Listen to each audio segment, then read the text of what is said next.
प्रदेश में हाल फिलहाल 16वीं सत्र विधानसभा का 30वां सत्र चल रहा है और लगातार गहमागहमी हुई है। और जैसे कल की बात करें तो कल 6 विधायकों को, जो कांग्रेस विधायक थे, उनको निलंबित भी किया है पूरे बजट सत्र के लेकर। एक विवादित टिप्पणी जो अविनाश गहलोत मंत्री हैं उनके द्वारा की गई थी इंदिरा गांधी को लेकर, उसी को लेकर तमाम चर्चाओं का विषय बना।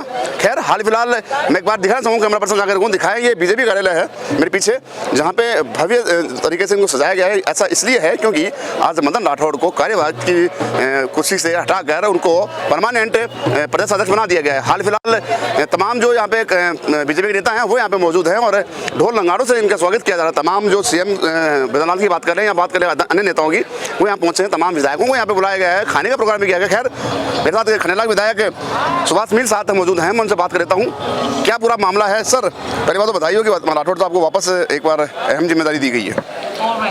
आज विधिवत रूप से निर्वाचन प्रक्रिया के माध्यम से निर्वाचन अधिकारी जो गुजरात के पूर्व सीएम विजय जी रूपानी ने विधिवत रूप से माननीय श्री मदन राठौड़ जी के निर्वाचन की आधिकारिक घोषणा यहाँ पे आज की है।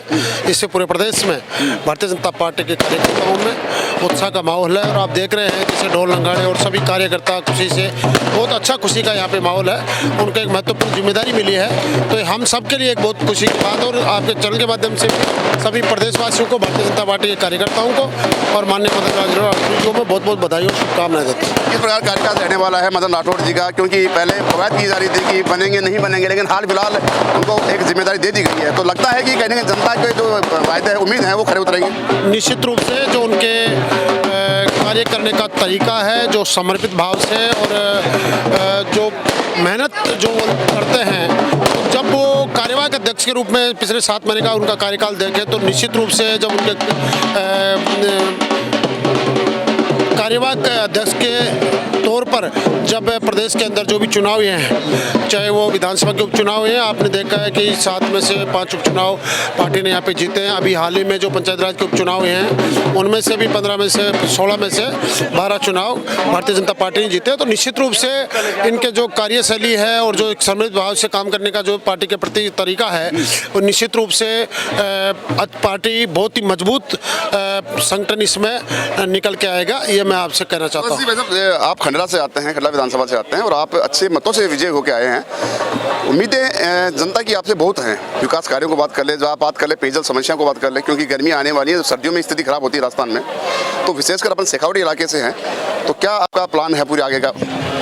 देखिए, पूरे चाहे बजट की बात हो, बजट के अलावा भी अन्य योजनाओं की बात हो, निश्चित रूप से जो जिन अपेक्षाओं के, जिन उम्मीदों के तौर पर जनता ने मुझे चुना, निश्चित रूप से हम लोग पूरा मिलकर प्रयास कर रहे हैं। और अभी तक जो 1 साल का जो कार्यकाल, 14 महीने का जो कार्यकाल हुआ है, उसमें हमने बेहतरीन काम, चाहे बजट की बात हो, हम बहुत अच्छा बजट लेके विधानसभा के लिए गए हैं। निश्चित रूप से आने वाले समय में चाहे पानी की बात हो या सड़कों की बात हो या शिक्षा स्वास्थ्य की बात हो, तो हम पूरी उम्मीदों पर जनता पर खरे उतरेंगे। और माननीय मुख्यमंत्री जी, जो हमारे प्रदेश के यशस्वी मुख्यमंत्री जी बैजनाथ जी शर्मा हैं, उनके जो बहुत अच्छा वो कार्य कर रहे हैं और अच्छा बजट हम लोगों को जो दूसरा बजट दिया वो भी बहुत अच्छा दिया है, तो निश्चित रूप से जनता की अपेक्षाएं पूरी होंगी, ये मैं आपको कहना। शिक्षा की बात की, शिक्षा पे बात कर लेते हैं। गुणवत्ता शिक्षा की लेकर शिक्षा मंत्री मदन दिलावर की बात कर ले, उच्च शिक्षा मंत्री प्रेमचंद बैरवा की बात कर ले, वो लगातार सरकार की बात कर ले, वो उच्च शिक्षा की बात करती है, लेकिन कहीं ना कहीं धरातल पे कुछ कमियां नजर आती हैं, जिनको दूर करने का प्रयास, क्या विशेष प्रयास रहेंगे आपको शिक्षा को लेकर? मैं आपसे कहना चाहता हूँ कि उच्च शिक्षा की बात करें तो हमारे विधानसभा क्षेत्र में पिछले 40 सालों से रिंगस कस्बे में सरकारी, रिंगस और आसपास के क्षेत्र में सरकारी महाविद्यालय की मांग थी, जो पिछले बजट में, पहले ही बजट में माननीय मुख्यमंत्री जी ने वो सौगात देके युवाओं के सपनों को पूरा करने का काम किया है। और उसका जो पूरी वित्तीय स्वीकृति, बिल्डिंग की, भवन की जो वित्तीय स्वीकृति वो भी जारी हो चुकी है और उसके टेंडर जारी हो चुके हैं। निश्चित रूप से पूरे प्रदेश में इसी प्रकार से जगह जगह जहाँ पे जरूरत थी, वर्षों से जहाँ पे जरूरत थी, चाहे उस शिक्षा की बात करें तो महाविद्यालयों की स्थापना यहाँ पे की गई है। और जहाँ पे विद्यालयों की जरूरत थी, जहाँ पे संकाय बढ़ाने की जरूरत थी, वो भी माननीय शिक्षा मंत्री के द्वारा किए जा रहे हैं। तो मैं आपके चैनल के माध्यम से प्रदेश के युवाओं को आश्वस्त करना चाहता हूँ, विश्वास दिलाना चाहता हूँ कि प्रदेश के अंदर शिक्षा के अंदर बहुत अच्छा कार्य हो रहा है और अच्छा काम होगा, ये मैं आपको विश्वास दिलाता हूँ। सबसे बड़ा सवाल यहाँ पे कि पूर्ववर्ती जो सरकार थी, उसके जो विधायक थे आपकी विधानसभा में जो भी है, उनके समय के कार्यकाल में और आपके कार्यकाल में क्या विशेष एजेंडे थे, जो समस्याएं गहरा रही थी, जिनको आप दूर करने का प्रयास करेंगे? देखिए, सबसे पहले तुम शिक्षा की बात ही लें, चिकित्सा की बात लें तो हमारे जो क्षेत्र में, जैसे मान लो रिंगस को उपजिला अस्पताल हमने पहले बजट में करवाया, बहुत बड़े समय से मांग थी। ट्रॉमा सेंटर को हमने सुचारू रूप से चालू कराने का काम किया। और महाविद्यालय की बात हो या स्कूल में, जो पूरे विद्यालयों में, जो क्षेत्र के पूरे सरकारी विद्यालयों में जो जहाँ पे इंफ्रास्ट्रक्चर की जरूरत थी, कहाँ कमरों की जरूरत थी, जहाँ नए भवन के निर्माण की जरूरत थी, तो हमने थोड़े ही समय में जो 2 विद्यालयों को जो बड़े नए नवीन भवन दिए और लगभग 15 करोड़ रुपए के कमरे और जो इंफ्रास्ट्रक्चर हमने विधानसभा क्षेत्र के विद्यालयों को दिया। तो निश्चित रूप से इन चीज़ों पे पूर्ववर्ती सरकार मान लें या जनप्रतिनिधियों का ध्यान नहीं था, लेकिन अब हम लोग उस पर पूरा फोकस कर रहे हैं। एक सवाल और भी जहन में आ रहा है कि खंडला से मेरा नाता है कुछ, क्योंकि मेरा ननिहाल वहाँ पे लगता है, तो सुनने में आता कई बार समस्या आ जाती है कि कई दिनों तक पानी नहीं आता, महीने में 3 से 4 बार पानी आता है। तो तमाम जो समस्या खंडला की बात करें विशेषकर, तो उसके लिए क्या प्रयास है?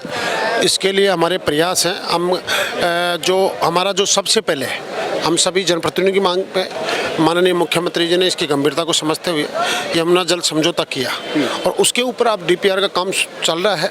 तो जल्द ही आने वाले समय में पानी का स्थायी समाधान उसके द्वारा निकाला जाएगा। लेकिन इसके अलावा भी जैसे हम गर्मियों की बात करें, स्थायी तौर पे हम देखें तो हमको समर कंटीजेंसी प्लान के तहत भी हम किसी भी एक भी हमारे नागरिक को पानी की कमी नहीं आने देंगे, ये मैं आपको विश्वास दिलाना चाहता हूँ। इसके लिए हमारे संपूर्ण प्रयास रहेंगे और साथ ही चाहे विभिन्न गाँवों में चाहे जो ट्यूबवेल्स की बात करें या अन्य कोई सोर्स की बात करें, तो पूरे हम लोग जनता के लिए पूरे समर्पित होकर काम करेंगे और निश्चित रूप से आने वाले समय पानी की समस्या विधानसभा में कल 6 विधायकों को निलंबित किया गया पूरे बजट सत्र के लिए। विवाद कहाँ से उपजा था कि मंत्री जो हैं अविनाश गहलोत, उनके इंदिरा गांधी पर टिप्पणी की थी। उसके बाद अब टीकाराम जूली जो है और गोविंद सिंह डोटासरा, उनका लगातार आरोप है कि अलोकतांत्रिक तरीके से हमको हटाया गया है, निलंबित किया गया है। क्या कहेंगे?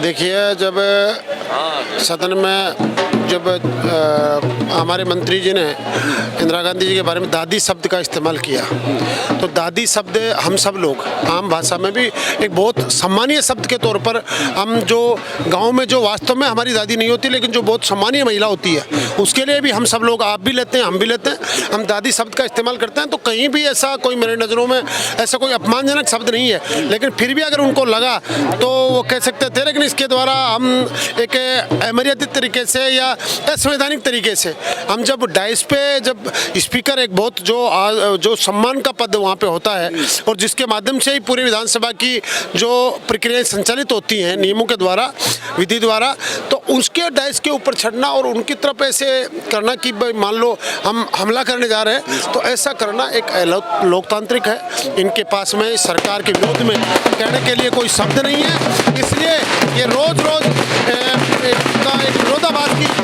पैदा करके और विधानसभा की जो संचालन को अवरुद्ध करने का काम करता है।